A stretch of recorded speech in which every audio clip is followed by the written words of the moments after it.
The massive doors of the Galactic Academy's xenobiology classroom slid open with a soft hiss, and Professor Veltar's 4 eyes gleamed with excitement. His tentacles writhed as he addressed the packed auditorium filled with alien students from across the galaxy. Today was special. Today, they would witness creatures from a newly discovered world called Earth. Dr. Michael Thompson stood at the front of the classroom, looking incredibly small, next to the towering alien professor. Behind him, dozens of biocontainment fields hummed quietly, each one housing a different creature from his home planet. Thompson had spent months preparing for this moment, carefully selecting specimens that would showcase the diversity of life on Earth. The alien students buzzed with anticipation. Massive Garathians, each standing nearly 8 feet tall with thick, armored hide, leaned forward in their reinforced seats. Their culture valued strength above all else, and they were curious to see what kind of warriors this new planet might produce. Beside them sat the crystalline Vexani, their translucent bodies catching and refracting the classroom's light into beautiful rainbow patterns. These beings communicated through light pulses and were known throughout the galaxy for their advanced technology. Floating near the ceiling, energy-based plasma beings drifted like living clouds of colored gas. They had no physical form, as other species understood it, existing as pure consciousness within contained energy fields. Their whispered communications sounded like wind through metal chimes. Professor Veltar gestured toward the first containment field with one of his longer tentacles. Inside, a massive grizzly bear paced back and forth, its brown fur catching the artificial sunlight. The alien students murmured with appreciation. Here was a creature they could respect, large, powerful, clearly dangerous. Impressive, rumbled a Garathian student named Boulder. This creature shows promise. It has the build of a warrior. Thompson smiled and moved to the next display. A Bengal tiger stretched lazily in its enclosure, its orange and black stripes creating mesmerizing patterns. The big cat's muscles rippled under its fur as it turned to observe the watching aliens. Several Vexani students flashed approval signals to each other, their crystalline bodies pulsing with admiration. The tours continued through various displays. A king cobra coiled in a heated terrarium, its hood flared in warning. An African elephant trumpeted softly as it reached for food with its massive trunk. A great white shark circled endlessly in its aquatic habitat, its dead black eyes fixed on nothing. Each creature impressed the alien students in different ways. They could understand. These animals, they were large, obviously powerful, clearly evolved for dominance in their respective environments. This made sense to beings who had conquered the stars through strength, technology, and raw determination.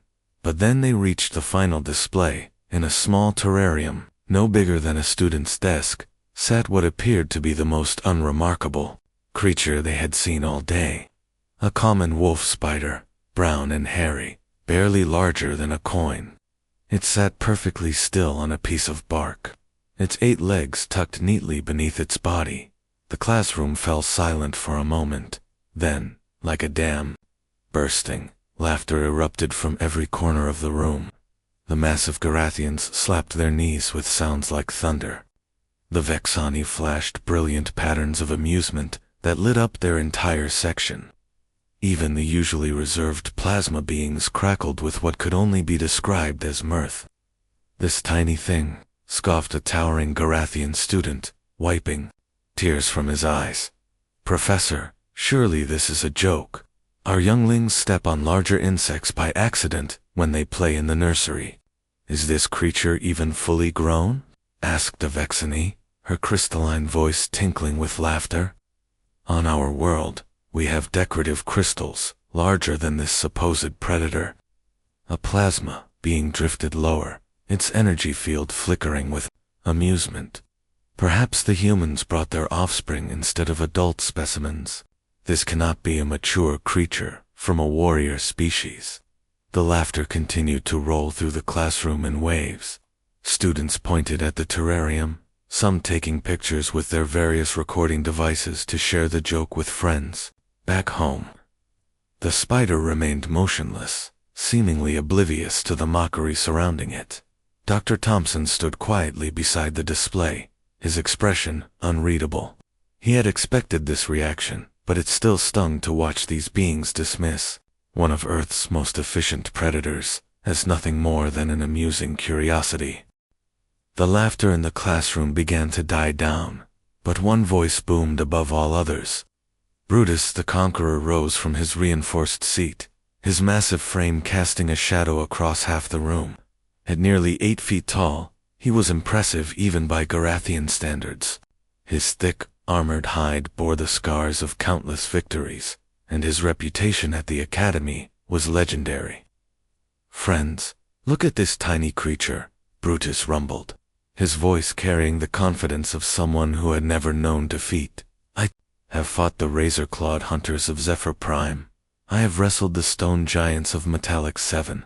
I have even survived hand-to-hand combat with a Void Leaper from the Dark Nebula." He flexed his massive arms, each one thicker than Dr. Thompson's entire torso. "And now they present us with this insignificant speck." The other students cheered and whooped their approval.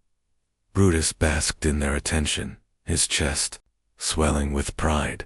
He had been the Academy's combat champion for 3 consecutive cycles, and no challenger had lasted more than 5 minutes against him in the arena. "I could crush any Earth creature with my bare hands," Brutus declared, his thick hide gleaming under the classroom lights as he gestured dramatically. "Especially this pathetic little spider. Why, I bet I could defeat it without even trying. It would be like stepping on a grain of sand." A Vexeni student named Crystal flashed an encouraging light pattern. "Perhaps you should demonstrate, mighty Brutus. Show us how a true warrior deals with Earth's so-called predators." "Yes," called out a plasma being, its energy field crackling with excitement. "Prove to us that these humans have brought nothing but weaklings to our academy." The suggestion spread through the classroom like wildfire. Soon, dozens of voices were calling for a demonstration. Students began chanting Brutus's name, their various languages creating a cacophony of sound that shook the walls. Dr. Thompson stepped forward, his face creased with concern. "Wait, please. I must warn you about underestimating Earth's creatures. That spider may look small, but it's actually one of our most efficient predators. On our world, size doesn't always determine human exaggeration." Brutus cut him off with a dismissive wave. "Your species is clearly weak if you fear such tiny creatures. No doubt you tell scary stories to your children about bugs under the bed." The alien students burst into fresh laughter at this comment. Several Garathians slapped their knees so hard the floor shook. Even Professor Veltar's tentacles wiggled with what appeared to be amusement. "Please," Thompson tried again. "You don't understand. Earth's predators evolved in one of the most competitive environments in the galaxy. That spider has survived millions of years of evolution by being perfectly adapted to enough." Brutus roared. "Your words only prove my point. If your world is so dangerous, why are its creatures so small? True warriors grow large and strong, like Garathians. We don't hide in corners like frightened insects." Professor Veltar raised one of his tentacles for silence. His 4 eyes studied the situation with growing interest. As an educator, he saw a valuable teaching opportunity unfolding before him. "This is most intriguing," the professor mused. "Perhaps we could arrange a controlled demonstration in the Academy's combat simulation chamber. It would be educational for all students to witness." The classroom erupted in cheers. Students began pulling out their communication devices, sending messages to friends throughout the Academy. Word spread quickly that Brutus the Conqueror was about to face an Earth creature in combat. "Excellent idea, Professor," Brutus said, already moving toward the exit. "This will be the shortest demonstration in Academy history. I'll be gentle with the little creature. Wouldn't want to damage it too quickly." As technicians scrambled to prepare the arena, Brutus began stripping down to minimal protective gear. He removed his ceremonial armor plating, keeping only basic shorts and light padding around his joints. His natural hide was thick enough to stop most weapons, and he saw no need for additional protection against such a tiny opponent. "How long do you think this will last?" asked a Vexeni student. 10 seconds, maybe 15 if Brutus plays with it, replied a Garathian. Students began placing bets on the outcome. The spider was carefully transported to the sealed arena while excited chatter filled the corridors. This was going to be the most entertaining class demonstration anyone could remember. Dr. Thompson followed quietly, his expression growing more worried with each passing moment. The Academy's combat simulation chamber had been transformed into a miniature wilderness. Holographic trees stretched toward the ceiling, their leaves rustling in an artificial breeze. Patches of tall grass swayed gently, while realistic rocks and fallen logs created hiding spots throughout the arena. The air smelled of earth and growing things, perfectly mimicking a forest environment from Earth. In the observation deck above, hundreds of alien students pressed against the reinforced windows. The excitement was electric. Some had brought snacks from the cafeteria, treating this like entertainment rather than a serious combat demonstration.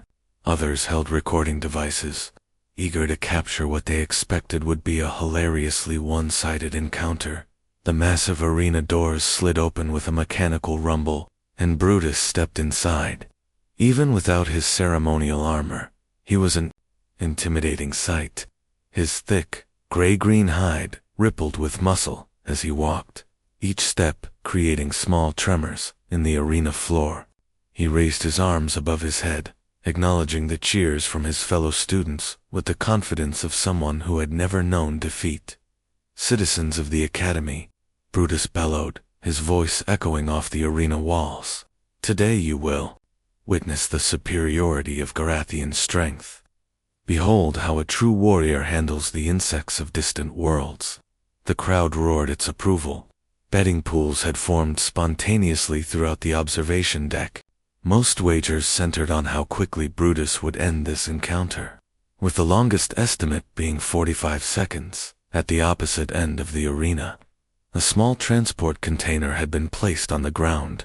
Through its transparent walls, the wolf spider sat motionless on a piece of bark, appearing even smaller in the vast space around it. Technicians operated the release mechanism from a safe distance, and the container's lid opened with a soft click. The spider didn't move.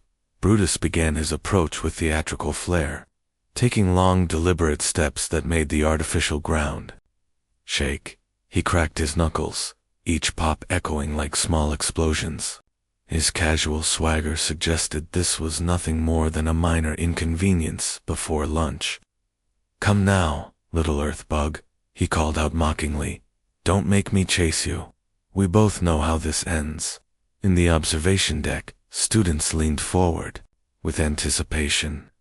Some were already laughing at the absurdity of the situation, a plasma being flickered with amusement, while several Vexani students created light patterns that spelled out humorous predictions about the spider's fate.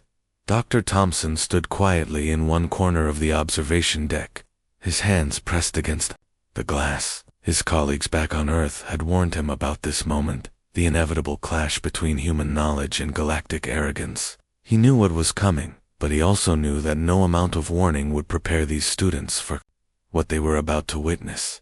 The spider remained perfectly still as Brutus approached. To the watching aliens, it appeared frozen with terror, unable to even flee in the face of overwhelming danger. Some students actually felt sorry for the tiny creature, though their pity was mixed with amusement at its apparent helplessness. Brutus was now only a few steps away from his target. He slowed his pace, savoring the moment. This would be a story he could tell for years, the day he defeated Earth's mighty predator without breaking a sweat. He reached down casually, his massive hand approaching the spider with the same care someone might use to pick up a dropped coin.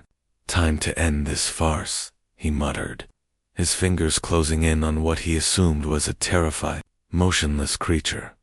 In that instant, everything changed. The spider exploded into motion with speed that defied belief. What had appeared to be a frozen, helpless creature suddenly became a blur of deadly precision. It launched itself through the air like a tiny missile, covering the distance to Brutus's outstretched arm in a fraction of a second. The watching students gasped in unison. Nothing in their experience had prepared them for movement this fast from a creature this small. Even Brutus, with his warrior reflexes honed by years of combat, couldn't react quickly enough. The spider landed on his forearm with perfect accuracy, and immediately sank its fangs deep into a gap between his natural armor plates. The bite was surgical in its precision. Finding the exact spot where his thick hide was thinnest, Brutus roared in surprise and pain, the sound echoing through the arena like thunder. He swung his arm wildly, trying to shake off the tiny attacker, but when he looked down, the spider was already gone. "Impossible," whispered Crystal, a Vexani student whose crystalline body had gone completely transparent with shock. "Nothing moves that fast. My sensors couldn't even track it." The arena fell silent except for Brutus's heavy breathing. He stared at his arm, where two tiny puncture wounds marked where the spider had struck. The arena that had moments before echoed with laughter and mockery now fell into stunned silence. Brutus stood in the center, his massive head swiveling left and right as he searched for his tiny opponent. The confident swagger was gone, replaced by something the watching students had never seen before in their champion: uncertainty. "Where are you, little pest?" Brutus growled, his voice lacking its earlier bravado. He moved toward a cluster of artificial rocks where he thought the spider might be hiding. His steps, once thunderous and proud, now carried a hint of caution. The spider materialized from nowhere, appearing on a tree branch directly above Brutus's head. It had somehow climbed 20 feet of simulated bark in complete silence, before anyone could even point it out. The spider dropped onto Brutus's massive shoulder and delivered another precise bite to the gap where his neck met his armored hide. Erg. Brutus spun around, swatting at his shoulder, but again found nothing. The spider had vanished as quickly as it appeared, leaving only another set of tiny puncture wounds and a growing sense of frustration in its wake. In the observation deck, the alien students pressed closer to the windows. The easy entertainment they had expected was transforming into something much more unsettling. This wasn't the quick, amusing victory they had been promised. "How does it move so fast?" asked a Garathian student, his voice barely above a whisper. "And how does it know exactly where to strike?" added a plasma being, its energy field flickering with confusion. Dr. Thompson stepped forward, his quiet voice somehow carrying clearly through the observation deck's communication system. "What you're witnessing is the result of millions of years of evolution on one of the most dangerous planets in the galaxy," he explained. "Earth's creatures don't survive by being the biggest or the strongest. They survive by being smarter, faster, and more adaptable than everything trying to kill them." Down in the arena, Brutus was beginning to understand that he was no longer the hunter. Every shadow seemed to hide potential danger. Every movement of artificial leaves in the simulated breeze made him flinch. He moved toward what appeared to be an empty patch of ground. Convinced he had finally spotted his opponent, the spider struck again, this time from ground level. It shot out from beneath a fallen log and sank its fangs into Brutus's ankle, right where his thick hide met the thinner skin around his joints. The bite lasted only a second before the spider disappeared back into the undergrowth. But the damage was done. Brutus stumbled, his leg suddenly feeling heavier than it should. The venom wasn't designed to kill a creature his size, but it was beginning to affect his coordination. His movements became less precise, more clumsy. "The spider doesn't need to kill him," Dr. Thompson continued, his voice calm and educational, despite the drama unfolding below. "Earth's predators learned long ago that the most efficient way to defeat a larger opponent is to wear them down. Strike fast, inject venom, and wait for it to do the work. The psychological aspect of the hunt was perhaps even more devastating than the physical. Brutus, who had built his reputation on strength and direct confrontation, found himself fighting an enemy he couldn't see, couldn't predict, and couldn't catch.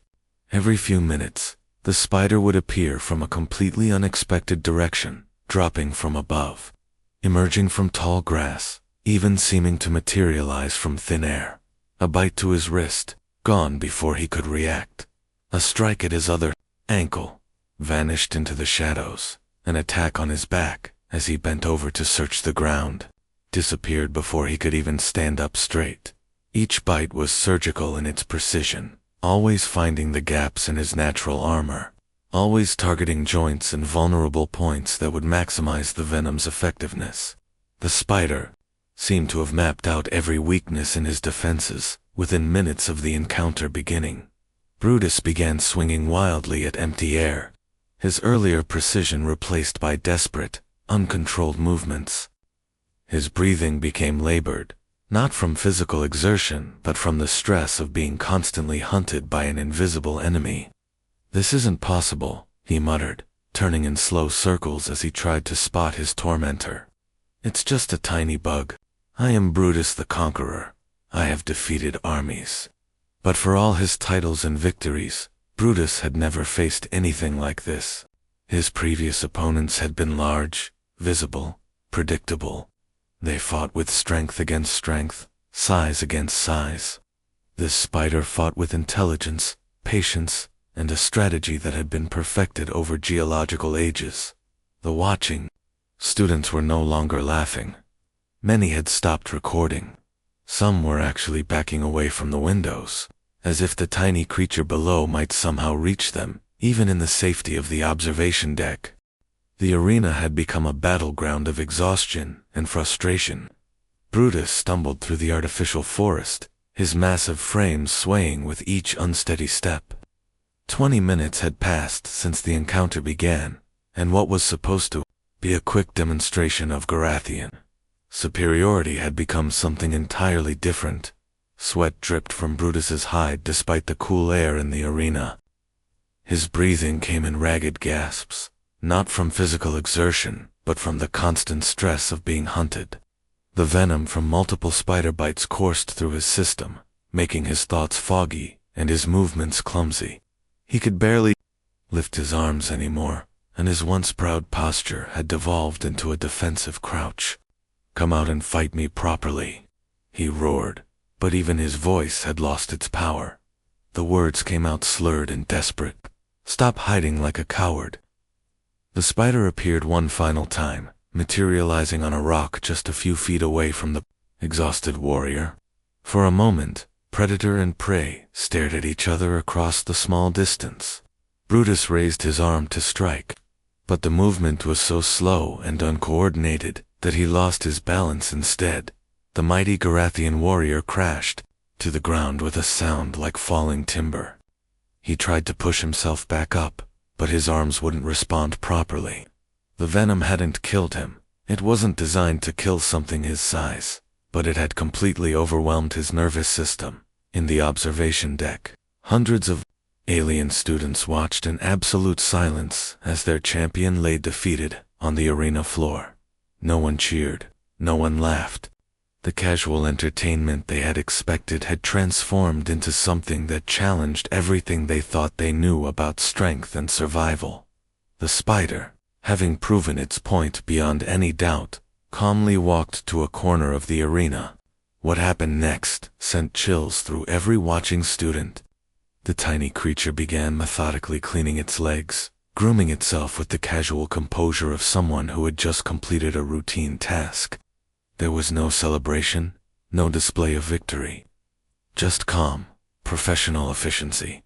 This simple act spoke louder than any roar of triumph could have. The spider wasn't excited by its victory, because this had never been a real challenge. It had simply done what millions of years of evolution had programmed it to do: neutralize a threat and move on with its day.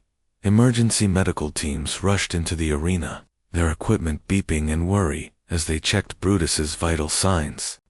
The warrior was alive but completely incapacitated, his body fighting to process the foreign chemicals in his bloodstream. Professor Veltar's tentacles writhed with agitation as he activated the arena's communication system. "This demonstration is concluded," he announced, his voice carrying an authority that brooked no argument. "All remaining exhibitions are cancelled indefinitely." The students filed out of the observation deck in stunned silence. Word spread quickly through the academy's corridors, carried by messaging systems and whispered conversations. Within hours, every student and faculty member knew about the impossible battle they had witnessed. Dr. Thompson carefully coaxed the spider into a transport container, speaking to it in gentle tones, as if it were a valued colleague, rather than a simple arachnid. "You've done more for human diplomacy in 20 minutes than our negotiators managed in 2 years, he murmured. As news of the demonstration reached beyond the academy, reactions varied dramatically across the galaxy. On military worlds, generals who had dismissed Earth as strategically insignificant suddenly demanded detailed reports about human combat capabilities. If their tiny creatures could defeat seasoned warriors, what could their actual soldiers accomplish? Research. Institutions flooded Earth's communication networks with requests for specimens and data. Scientists who had previously ignored humanity's application for academic partnerships now competed to offer collaboration agreements. The spider that had been dismissed as pathetic and primitive became the most studied creature in galactic history. In the Galactic Federation's governing council, Earth's membership application file was pulled from a dusty archive, where it had sat ignored for months. The committee, that had repeatedly postponed humanity's review, suddenly called an emergency session. "Any species whose smallest predators can defeat our finest warriors," declared the council's chair, "being clearly possesses qualities we have underestimated." The vote was unanimous. Within weeks, Earth received official notification of its acceptance into the Galactic Federation. Humanity had earned its place among the stars, not through demonstrations of military might or technological superiority, but through the quiet efficiency of a spider that simply refused to be underestimated. Dr. Thompson returned to Earth as a hero, but he knew the real credit belonged to a small arachnid that had taught the galaxy a valuable lesson about judging others by their size.